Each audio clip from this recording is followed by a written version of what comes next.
नमस्कार, स्टडी आई को IAS Hindi platform पर आज हम फिर से बातचीत करने वाले हैं मुद्दे की बात कार्यक्रम में एक महत्वपूर्ण टॉपिक को लेकर करके। और ये टॉपिक क्या है, सामने आप पैनल पर देख रहे होंगे। दो तस्वीरें हैं, है ना। एक जो तस्वीर है बहुत ही चिर परिचित तस्वीर है। इसको आप, इस खिलाड़ी को आप जानते होंगे। ये कौन है? ये मोहम्मद शमी साहब है ना। मोहम्मद शमी भारत के जाने माने क्रिकेटर, जाने माने गेंदबाज, है ना। और ये जो मैडम है, ये हैं हसीन जहां, है ना। ये कौन है? तो ये मोहम्मद शमी जी की पत्नी है ना। मोहम्मद शमी जी की पत्नी है।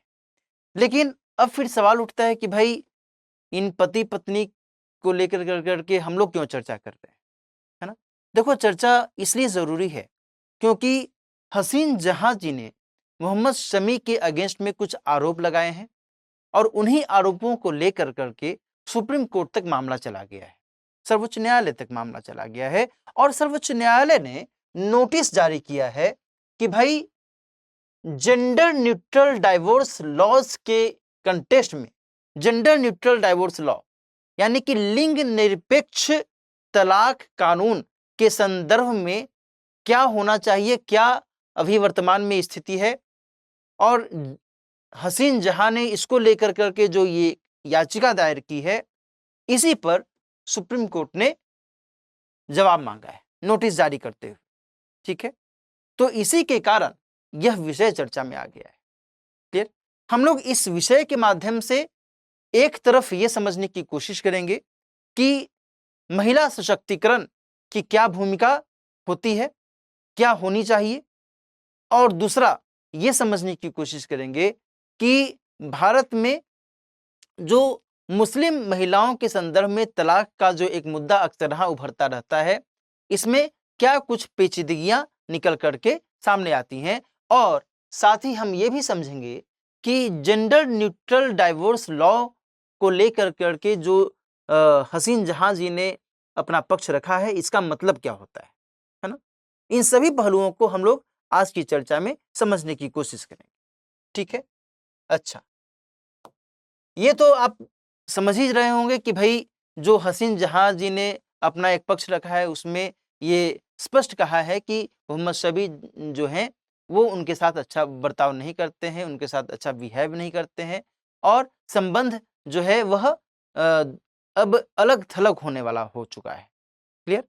लेकिन एक पक्षीय जो तलाक की बात हो रही है ना, यूनिफॉर्मिटी इसमें लाने की आवश्यकता है। इसी के कारण यह जो मामला है, यह मामला सामने आ गया है।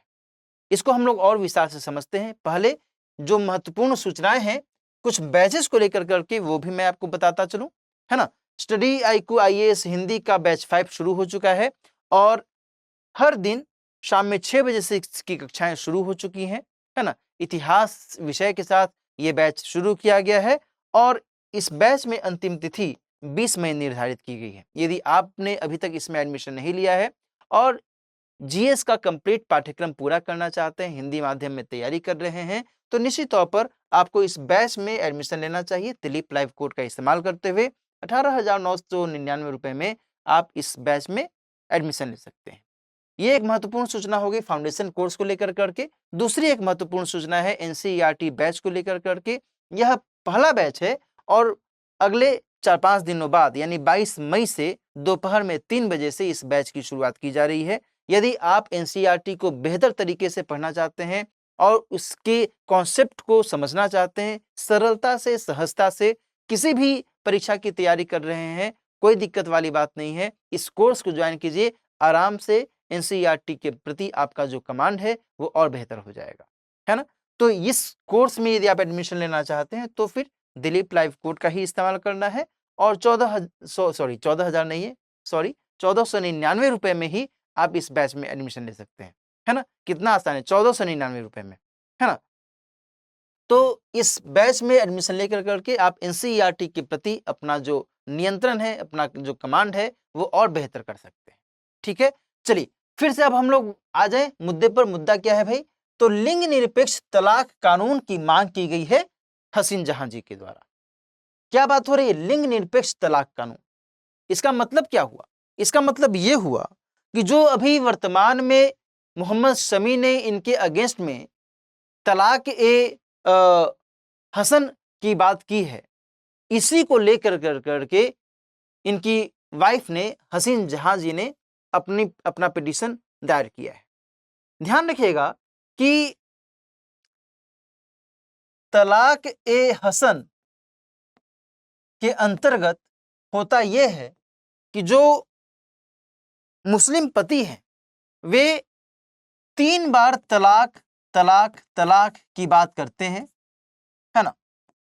और ये जो तलाक तलाक तलाक की बात की जाती है कॉन्जिक्यूटिव मंथ में की जाती है, 3 लगातार कॉन्जिक्यूटिव मंथ में, यानी कि पहले मंथ में तलाक बोला गया, हो सकता है कि आगे 1-2 महीनों में वो दोनों के बीच में कुछ बातचीत हो जाए, कुछ एक समझौता हो जाए, कुछ एक सहमति बन जाए, और फिर जब सहमति बन जाएगी तो तलाक नहीं होगा। लेकिन इसके बावजूद भी सहमति नहीं बन रही है और दूसरे माह में भी पति ने तलाक बोल दिया, इसके बाद भी एक अटेम्प्ट देखा जाता है कि क्या अभी भी कुछ सहमति बन सकती है, और इसके बावजूद भी सहमति नहीं बनती है और एक दूसरे के प्रति वैमनस्य की भावना और अधिक प्रगाढ़ होती चली जाती है, तो फिर तीसरे महीने में भी मान लो यदि जो हस्बैंड है, मुस्लिम हस्बैंड है, तीसरे महीने में भी वो तलाक बोल देता है। और ये लगातार होना चाहिए, ऐसा नहीं कि जनवरी में बोला फिर अप्रैल में बोला फिर अगस्त में बोला, ऐसा नहीं है ना। जनवरी फरवरी मार्च, यदि एक मैं उदाहरण बता रहा हूं, इस तरीके से यदि वो तलाक तलाक तलाक बोल देता है तो फिर ये तलाक ए हसन के अंतर्गत माना जाता है।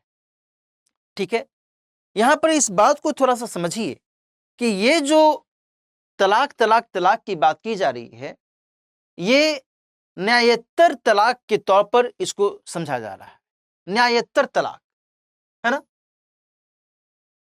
यानी कि एक्स्ट्रा जुडिशियल डाइवोर्स की बात इसमें की जा रही है। एक्स्ट्रा जुडिशियल का मतलब क्या हुआ? एक्स्ट्रा जुडिशियल या न्यायोत्तर तलाक का मतलब यह हुआ दोस्तों कि सर्वोच्च न्यायालय या उच्च न्यायालय या फिर जो फैमिली कोर्ट है, परिवार न्यायालय है, उसके माध्यम से तलाक नहीं दिया जा रहा है ना, तलाक को मान्यता नहीं दी जा रही। ठीक है, यहां पर एक व्यक्ति बोल दिया और तलाक हो गया, तो इसीलिए इसको न्यायोत्तर तलाक के तौर पर समझा जा रहा है। और इसी बात को लेकर करके हसीन जहां जी ने आरोप लगाया है कि मुस्लिम पर्सनल लॉ शरीयत कानून 1937 में न्यायोत्तर तलाक की उपस्थिति है और इसको समाप्त करने की आवश्यकता है, समाप्त करना चाहिए। साथ ही लिंग निरपेक्ष तलाक की भी बात उन्होंने कही है और उन्होंने यहां तक कहा है कि इनफैक्ट ऐसी व्यवस्था होनी चाहिए कि लिंग निरपेक्ष और धर्म निरपेक्ष तलाक से संबंधित कानून हो।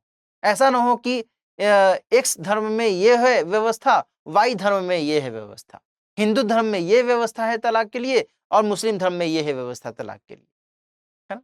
निश्चित तौर पर तलाक जब होता है पति और पत्नी के बीच में, जब विवाह वैवाहिक संबंध विच्छेद होता है तो फिर एक अमूमन सा एक मंतव्य है कि अमूमन सा जो एक मामला दिखता है वो ये दिखता है कि जो महिलाएं हैं वो अधिक प्रताड़ित होती हैं, है ना, अधिक उनको शोषण और दमन का शिकार होना पड़ता है, अधिक उनको झेलना पड़ता है ना।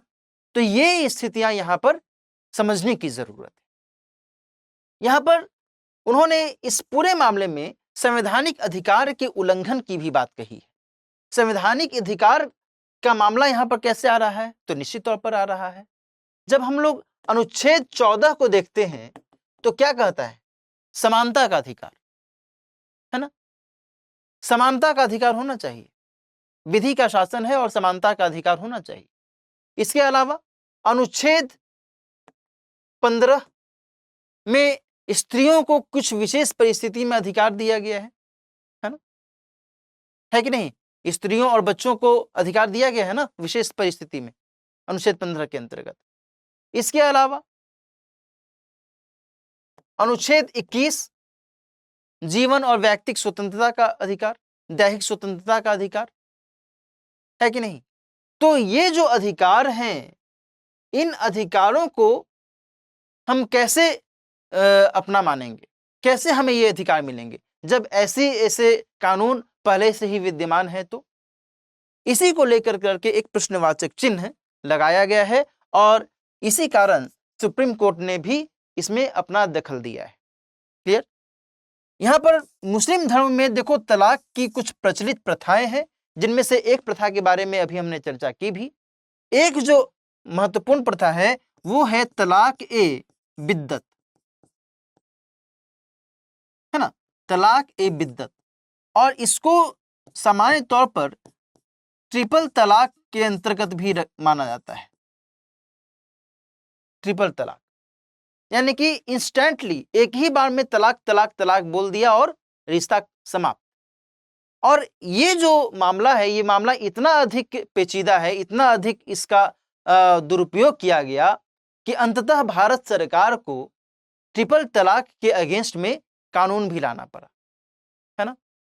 और इस तरीके से जो मुस्लिम महिलाओं के साथ जो एक पारिवारिक स्तर पर उनका शोषण किया जाता था, उनको टॉर्चर किया जाता था, उनको डिस्क्रिमिनेट किया जाता था, उनको वंचित कर दिया जाता था परिवार के हक से, अधिकार से, और उनको समानता का कोई अधिकार नहीं था अपने परिवार में, अपने पति के साथ में। इसको लेकर करके भारत सरकार के द्वारा एक कानून भी बनाया गया। इनफैक्ट ध्यान रखिएगा कि 2017 में माननीय सर्वोच्च न्यायालय ने उत्तराखंड में एक महिला है शायरा बानो, है ना, और शायरा बानो के पति के द्वारा उनको इसी को लेकर करके 3 बार तलाक उसने बोल दिया और फिर संबंध विच्छेद हो गया, वैवाहिक संबंध समाप्त हो गया। तो शायरा बानो ने जब अपना केस दायर किया, उसी मामले में सर्वोच्च न्यायालय ने फैसला सुनाया कि इस तरीके से जो ये व्यवस्था है, ये व्यवस्था ठीक नहीं है, मुस्लिम महिलाओं के अधिकार का हनन हो रहा है। और इसी के बाद भारत सरकार ने कानून भी बनाया। ठीक है, तो यहां पर तलाक ए बिद्दत यहां पर हम लोग देख रहे हैं ट्रिपल तलाक के तौर पर। इसके बारे में और हम आगे समझते हैं, लेकिन इसके साथ ही एक और प्रथा प्रचलित है, उसका नाम है खुला तलाक, है ना, खुला तलाक। ये जो खुला तलाक है दोस्तों, ये ध्यान रखिएगा कि इस तलाक में पेशकश की जाती है किसके द्वारा? मुस्लिम पत्नी के द्वारा। जो पत्नी महोदया हैं उनके द्वारा ये पेशकश की जाती है। इस दोनों में, तलाक ए बिद्दत और तलाक ए हसन में, ये बहुत अपने आप में विचित्र स्थिति है। समझना है यहां पर कि तलाक ए हसन और तलाक ए बिद्दत में जो मुस्लिम पति है वह तलाक बोल देता है ना। और यहां पर जो खुला तलाक है, इसमें जो पत्नी है वो तलाक की पेशकश करती है, लेकिन कानून के माध्यम से, कानून के आधार पर, कानून के जरिए। ऐसा नहीं कि इन्होंने अपने पति को बोल दिया और हो गया, ऐसा नहीं है, कानून के माध्यम से। और जो भी एक मेहर की राशि, जो मुस्लिम धर्म में जो प्रथा है, विवाह जो होता है उसमें मेहर की राशि तय की जाती है, और देन फिर इस तलाक की स्थिति में जो महिला, जो पत्नी होती हैं, वो मेहर की राशि वापस कर देती है, और पति का फिर उस महिला पर फिर कोई अधिकार नहीं रहता है ना। ऐसे तो अधिकार मानता ना कि भाई ये मेरी वाइफ है, लेकिन जब खुला तलाक की पेशकश की जाती है मुस्लिम पत्नी के द्वारा, और देन इसको यदि मंजूरी मिल जाती है, देन फिर जो मुस्लिम पति होते हैं उनका उस पर, अपनी पत्नी पर कोई अधिकार नहीं रहता, और मेहर की जो रकम है वो भी उनको वापस मिल जाता है। ठीक है, तो यह भी एक प्रथा के तौर पर प्रचलित है। ठीक है, बहुत अधिक हम लोग को इसमें डीप में नहीं जाना है, इसमें हम लोग को बहुत अधिक विश्लेषण नहीं करना है, बल्कि जो एक संक्षिप्त जानकारी है वो यहाँ पर देख लीजिए कि अच्छा ये प्रथाएं इसमें चलती हैं, है ना। क्योंकि यह विषय यहाँ पर हम लोग देख रहे हैं, इसी कारण से इसका उल्लेख भी थोड़ा जरूरी है। जो शायरा बानो मामला मैंने आपको बताया कि उत्तराखंड में शायरा बानो के केस में सर्वोच्च न्यायालय ने अपना फैसला सुनाया, और उसी के बाद मुस्लिम महिला विवाह अधिकार संरक्षण अधिनियम 2019 लाया गया, है ना।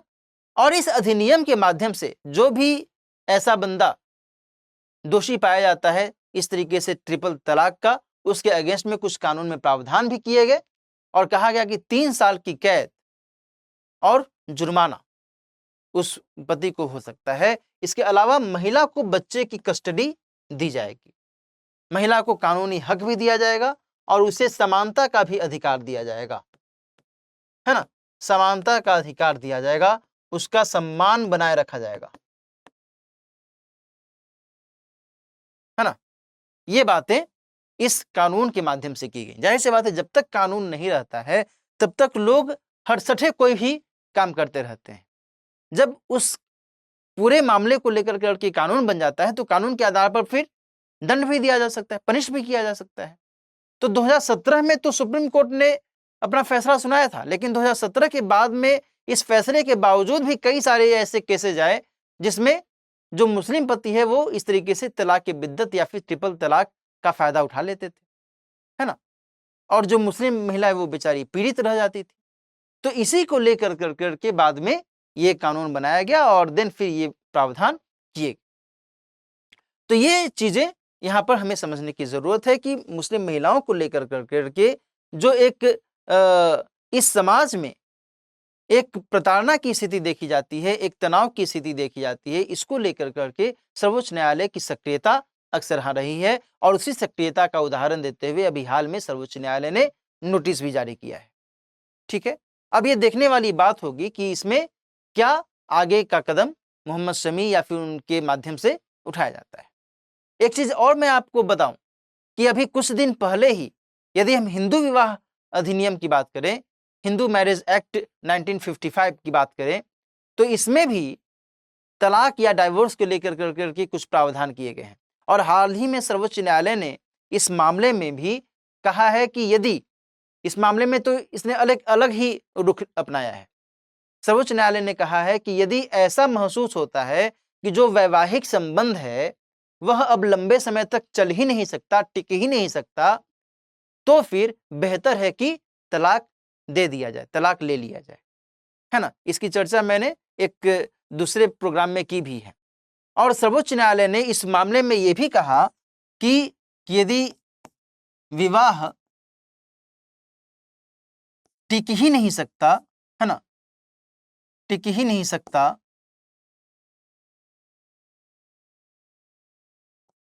तो तलाक जायज, है ना। सामान्य तौर पर देखो होता यह है कि जो हिंदू विवाह अधिनियम है उसमें यह कहा गया है कि यदि तलाक का जो प्रोसेस है ये शुरू होता है तो फिर 6 से 18 माह का एक गैप दिया जाता है। और ये गैप इसलिए दिया जाता है ताकि यदि एक रिकंसिलिएशन कहें या फिर एक समझौता कहें, एक सहमति कहें, एक संबंधों में फिर से कुछ अच्छी बातें हो सकती हैं, फिर से दोनों एक दूसरे को पसंद करने लगे, जो भी मनमुटाव है, वैमनस्य है, वो दूर हो जाए, तो इसलिए गैप दिया जाता है कि भाई तलाक ना हो, है ना। लेकिन सर्वोच्च न्यायालय ने कहा कि जब ऐसा हो ही जाए कि एकदम संभव ही नहीं है कि अब हम एक दूसरे के साथ रहें, तो फिर इतना टाइम क्यों लेना है भाई, ठीक है आगे मामला क्लियर कीजिए, है कि नहीं। और इस विषय पर सर्वोच्च न्यायालय ने अनुच्छेद 142(1) का हवाला दिया था। ध्यान रखिएगा, अनुच्छेद 142(1) के माध्यम से पूर्ण न्याय का हवाला देते हुए सर्वोच्च न्यायालय ने कहा कि यदि इस तरीके का कोई विषय आता है तो फिर देन एंड देयर तलाक को स्वीकार कर लेना चाहिए, है ना। तो ये बातें भी कुछ समय पहले हिंदू विवाह अधिनियम के संदर्भ में, हिंदू पति पत्नी के संदर्भ में तलाक के मामले को लेकर करके ये मुद्दा उठा था और देन फिर सर्वोच्च न्यायालय ने ये अपना ये फैसला सुनाया था। क्लियर।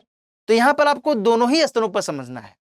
एक तरफ यहाँ पर एक जो मामला चल रहा है, जो हसीन जहां जी ने अपनी फरियाद रखी है, अपना जो पक्ष रखा है, ये ध्यान में रखने की आवश्यकता है कि किस तरीके से वे एक पक्ष रख रही हैं कि भाई लिंग निरपेक्ष तलाक कानून होना चाहिए, है ना, और साथ ही धर्मनिरपेक्ष तलाक कानून होना चाहिए, कोई इसमें भेदभाव नहीं होना चाहिए।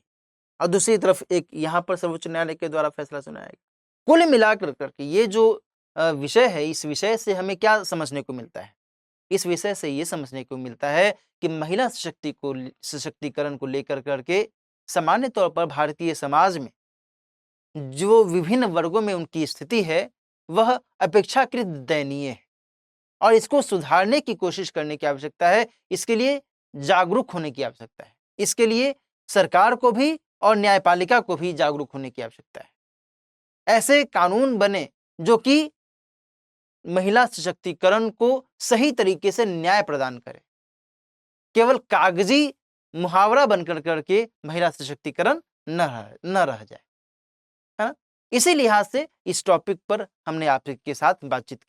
मुझे उम्मीद है आपको यह विषय अच्छा लगा होगा, पसंद आया होगा, क्योंकि ये जीएस के पेपर 1 में जो भारतीय समाज का टॉपिक है उससे यह स्पष्ट तौर पर जुड़ता है, और साथ ही जीएस के पेपर 2 से भी इसका एक संपर्क हो सकता है भारतीय राज्य व्यवस्था के माध्यम से, है ना।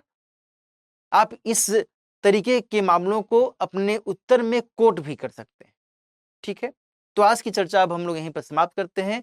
किसी और टॉपिक में किसी और महत्वपूर्ण डिस्कशन के साथ हम लोग बातचीत करेंगे। अपना ख्याल रखिए, और यदि आपको ये चर्चा पसंद आई होगी तो इसे अपने दोस्तों के साथ भी शेयर कीजिएगा और साथ ही लाइक कीजिएगा, और यदि आप इस चैनल पर नए हैं तो सब्सक्राइब करना मत भूलिए। मिलते हैं किसी और मुद्दे की बात कार्यक्रम में।